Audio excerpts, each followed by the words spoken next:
ایک تبصرہ آپ کی خدمت پیش کرتا ہوں. سننے والے نے آپ کی پوری گفتگو پہ کہا کہ آپ بنو امیہ کے دور کی تعریف کرتے ہیں. عرض یہ تھی کہ ایسا نہیں ہے کہ سیدنا حسین کو بھی اسی دور میں شہید کیا گیا، امام زین العابدین کو بھی ظاہر اسی دور میں دیا گیا، امام زید کو بھی اس دور میں بے رحمانہ مارا گیا، امام مالک کو بھی کوڑے انہوں نے لگائے، امام حنیفہ کے دور میں بھی ان کو بھی کہا جاتا ہے کہ زہر دے کے شہید کیا، امام احمد بن حنبل کے دور میں بھی ان کو کوڑے لگے. تو عرض یہ ہے کہ دین کی خدمت علماء اور محدثین نے کی، نہ کہ بنو امیہ نے. بنو امیہ کی تاریخ ظلم سے بھری پڑی ہے. یہ بات ہے کہ امام احمد بن حنبل کو بھی کوڑے مارنے کے لیے بنو امیہ کو قبروں سے اٹھایا گیا ہے. اس میں بہت سی تاریخی غلطیاں، ایسا ہوا ہی نہیں ہے کچھ بھی.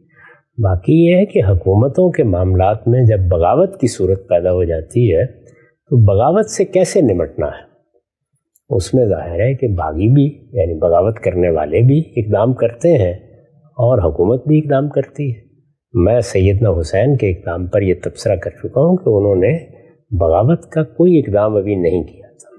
حالات کا جائزہ لینے کے لیے وہ جا رہے تھے. ان کو اطلاعات یہ تھیں کہ کوفہ ان کے والد کا مرکز رہا ہے، وہاں ان کے والد کے بہت چاہنے والے ہیں، وہاں انہیں حمایت میسر آئے گی. زیادہ سے زیادہ آپ یہ کہہ سکتے ہیں کہ بغاوت پیش نظر تھی یا کوئی اقدام پیش نظر تھا، اگر آپ بغاوت کا لفظ نہ بھی استعمال کریں. انہوں نے کوئی اقدام کیا نہیں، اسی لیے ان کی شہادت کو مظلومانہ شہادت ماننا چاہیے. جب اقدام نہیں کیا تو حکومت کا کام یہ ہے کہ وہ معاملات کرے، مصالحت کرے، بیٹھے گفتگو کرے، اور اگر فرض کر لیجئے کہ کوئی اور چیز نہیں ہو رہی تو زیادہ سے زیادہ گھر میں نظر بند کر دیا جائے، گرفتار کر لیا جائے.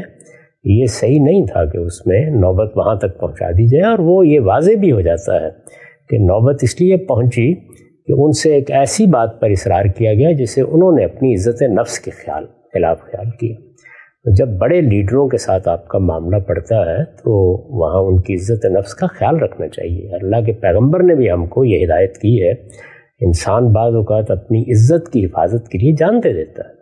اس طرح کی صورت نہیں پہنچانی چاہیے. تو یہ اس کے وجوہ اسباب ہیں. اس میں یہ باتیں تو بس ایک جیسے ہمارے ہاں لوگ تقریر کرتے ہیں اس طرح بیان کر دی گئی ہیں. امام مالک کو بھی انہوں نے کوئی کوڑے نہیں مرائے.